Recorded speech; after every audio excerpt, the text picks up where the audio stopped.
I would say yes, within I say calendar year second half, we should see a proper, clear direction to the positive. But is it going to bounce back for the whole year? Depends on how much lower we go from here.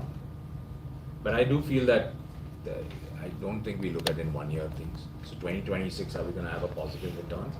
My answer would be yes. But the question is what that percentage is going to be. And that I don't have a good sense of. No, because this correction has been very negligible. I mean, it's just been about 2-3% for all sectors. Correct. No, but I hear a lot of these fund managers and especially those other, big managers like Morgan Stanley and people like that saying the market is overvalued in India. All the time they've been talking about that. But it doesn't seem to be going for that correction either. So it's not going for that correction for a couple of different reasons, right? I don't think fundamentally the Indian markets are that overvalued right now anyway. Right? Are they expensive? Yeah, but they've always been that. In fact, I would say they've become a little more reasonable, right? Rather than. But it's an easy argument to say because if I compare India to any other emerging market, it always looks. But they're all doing much better, you ask me. What's that? The other markets seem to be doing much better. As a percentage return, yeah, obviously, because China's average PE is 8 to 10 times. India is trading at 20 to 22 times. So if I'm going to make a valuation argument, so if China starts to look remotely safe for a global investor, the bounce back is going to be much faster, which is what we saw last year. The question is how much longer does that have and how comfortable people feel with that capital market. I still feel that the comfort in India is a relatively higher level.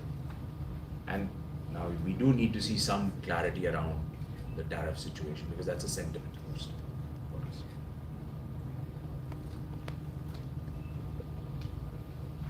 So finally about your Soch campaign, what is the impact of women in leadership? What would be the impact?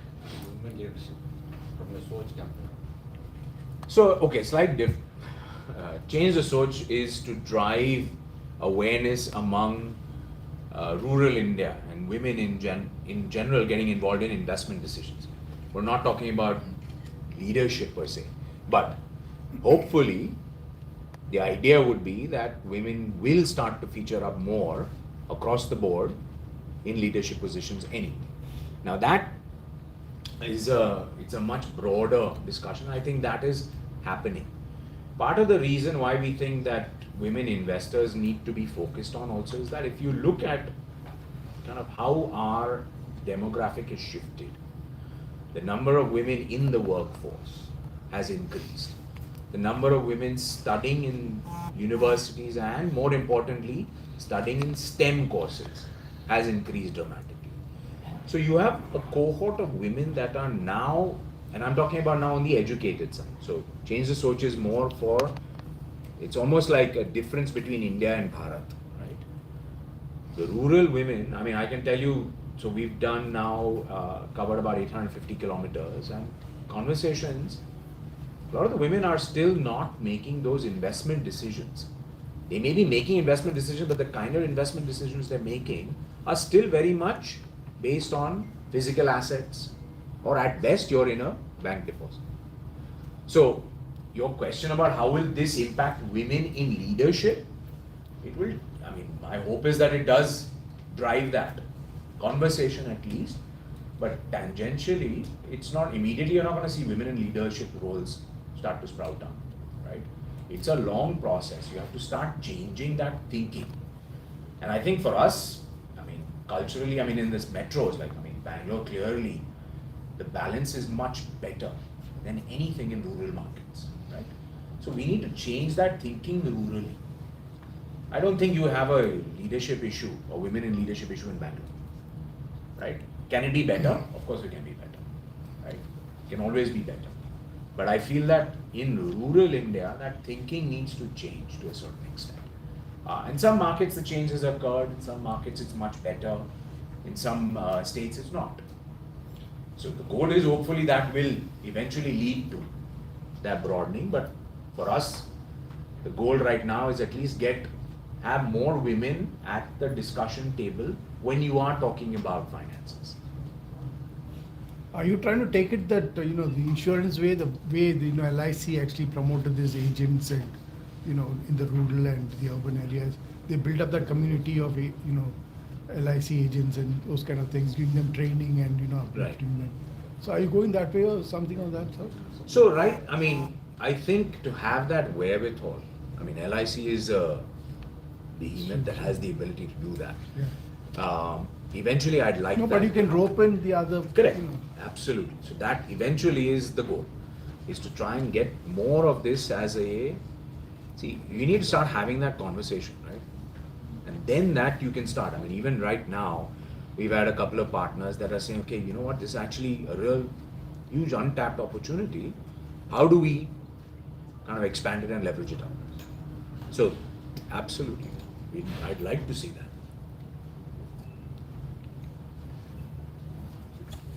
So what partnership with the NGO and government bodies in Bangalore are you planning to sustain financially again post-pandemic? So who are we going to try and tie up with to sustain financial literacy? So we have a couple of partners that help us on training. CIEL is one that helps us on training. We're always on the lookout for more.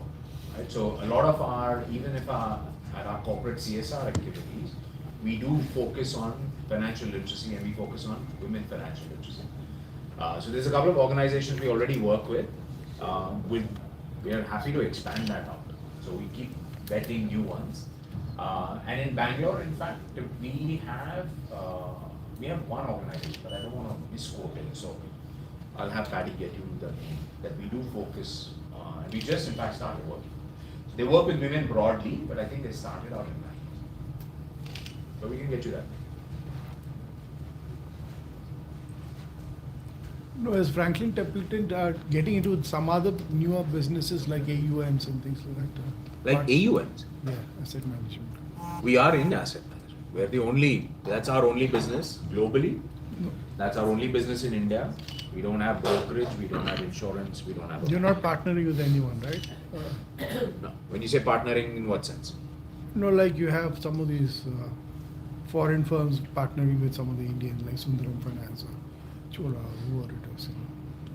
We're already a foreign and we've already been in India 100%. 30 years, yeah. So we have no reason to. No, but why are you not getting a company listed? I mean, why is it not being? Why would we not get the company listed? Yeah, the stock exchange. Why would I list it? Why should we list it? To raise funds basically. And make the awareness bigger as well. No, so when you list a company, I'm not raising funds from investors. I'm raising funds for the corporate. Right. You don't need funds. I mean, from a corporate perspective, we have enough funds to make the investments. Where we need to raise the awareness is to get the investors on the fund side. So would we consider a listing? That's not even we don't typically do that. We have one listed entity and that's in New York. And we'd rather be, and we've been 100% foreign owned. I mean, you're not 100% listed in owned. the London Stock Exchange elsewhere. We're only listed on the NYSE.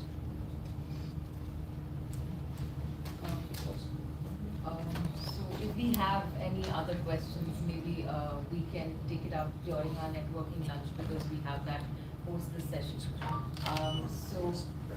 Thank you so much for your engaging questions and thanks Avi for the valuable insights.